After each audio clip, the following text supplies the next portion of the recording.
La voie du réveil global. Rubrique Spiritualité par Tibouela Makosso. Volet 2 de la notion du matriarcat et patriarcat. Au volet 1, que c'est grâce au matriarcat que nous devons la fondation des villes, villages, États, ainsi que l'émergence des relations harmonieuses entre le monde divin, la nature et les hommes.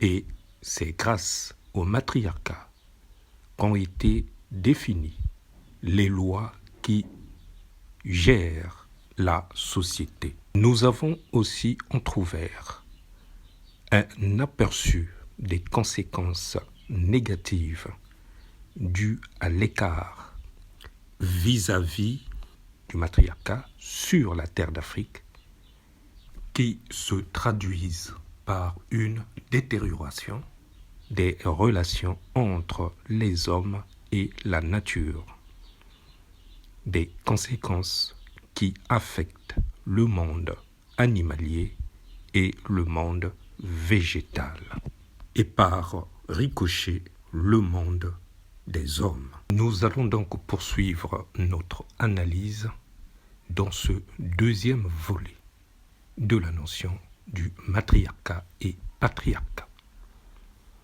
Par le matriarcat, les relations au sein de la communauté furent établies par la filiation des enfants à leur mère, aux frères et sœurs et arrière-parents de la maman.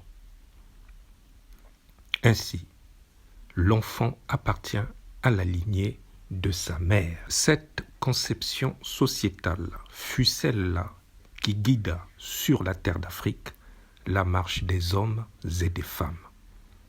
Le matriarcat impose des règles, des droits et devoirs aux membres du lignage.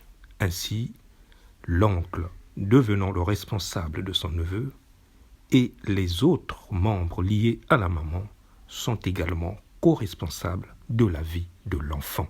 Par cette codification, on est sorti une qui a également des implications sur le plan spirituel, à savoir, seuls les membres d'un lignage peuvent rendre des comptes spirituellement parlant sur le sort de l'un d'eux. Autrement dit, en cas de problème affectant un membre du lignage.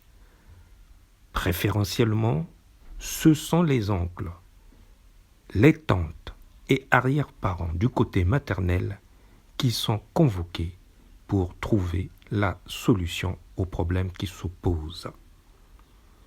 Spirituellement, cela signifie que lorsqu'un membre est confronté à des difficultés dans sa vie, des difficultés qui échappent à une solution rationnelle, alors les autres membres du lignage sont a priori les premiers qui doivent être appelés à en trouver la solution.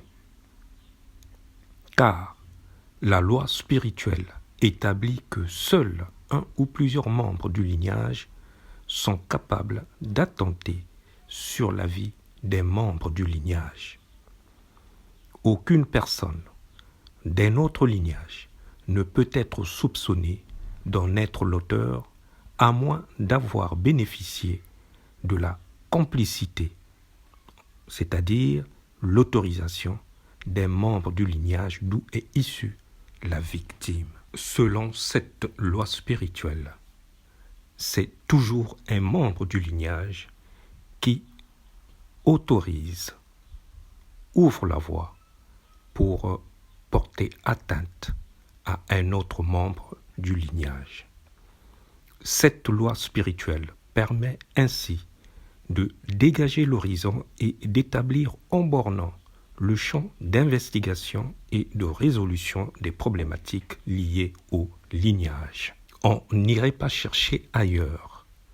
On sait que si le problème se pose en ces termes et selon cette dimension, ne peut qu'avoir pour origine le lignage lui-même.